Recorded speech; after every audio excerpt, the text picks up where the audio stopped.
Assalamualaikum warahmatullahi wabarakatuh. Saya Ilet RSI, perwakilan dari kelompok 8, akan menjelaskan materi perkotaan, yaitu tentang kebertentangan perkotaan. Secara geografis, menunjukkan bahwa suatu kehidupan ketentangan syarat dengan sedikitnya 4 peran.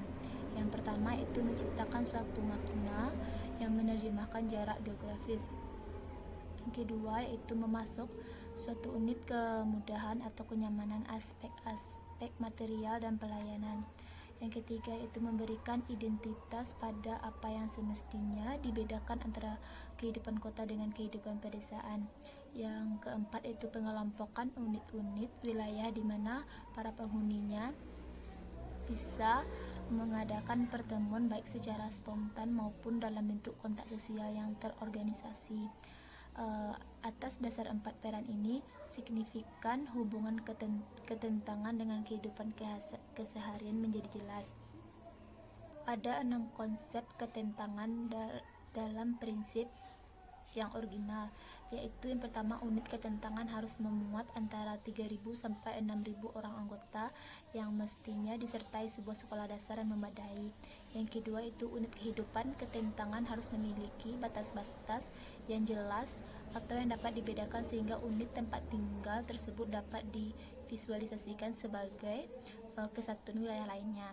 Yang ketiga yaitu sana pun harus ada sistem pertamanan dan ruang atau tempat rekreasi. Yang keempat yaitu sekolah dan sistem pelayanan lainnya harus ditempatkan di pusat unit kehidupan ketentangan. Yang kelima yaitu sektor lainnya bisa terlayani dan lalu lintas dapat leluasa menjelajahi wilayah-wilayah permukiman. Yang keenam yaitu sistem jaringan jalan di wilayah unit ketentangan harus proporsional dengan beban lalu lintas yang ada di sana. Solusi utama yang berkenaan dengan masalah teori ketentangan menyatakan bahwa kebingungan dan kontroversi hanya dapat dipecahkan setelah ada analisis perilaku manusia yang lebih cocok yang diterapkan pada skala lokal. Menurut Keller dan Lewis 1984 mengajukan sedikitnya 2 pendekatan untuk memahami kedekatan untuk memenuhi kehidupan ketentangan pada masa kini di wilayah perkotaan, yaitu yang pertama pengidentifikasian dan pengumpulan data tentang derajat atau tingkat lokalisasi aktivitas individu. Yang kedua yaitu pengujian derajat atau tingkat kesepakatan atau agreement dalam identifikasi. Baiklah, materi selanjutnya yaitu ruang kota. Yang pertama yaitu ada fungsi ruang publik kota, yaitu menurut John Gale, ruang publik memiliki 3 fungsi, yaitu tempat bertemu, berdagang, dan lalu lintas. Dari 3 fungsi itu membuat 4 klasifikasi kota. Yang pertama itu ada kota tradisional, kota yang diserbu, kota yang ditinggalkan, serta kota yang direbut kembali. Yang kedua yaitu tata ruang perkotaan. Ada 6 sasaran kompaksi perkotaan. Yang pertama itu minimasi. Yang kedua itu perlindungan terhadap penyusutan lahan pertanian. Yang ketiga itu peningkatan penggunaan transportasi umum. Yang keempat itu peningkatan efisiensi kawasan perkotaan.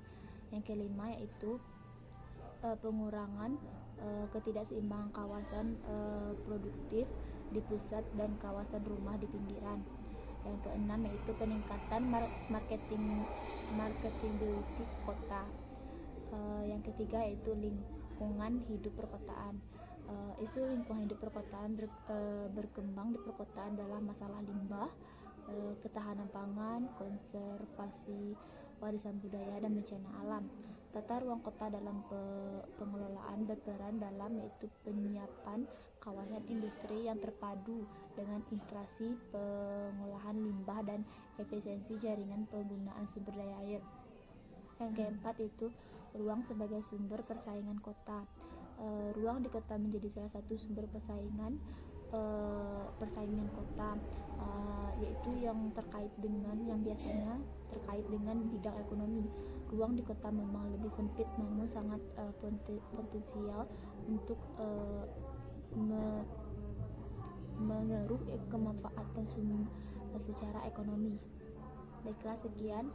Assalamualaikum warahmatullahi wabarakatuh.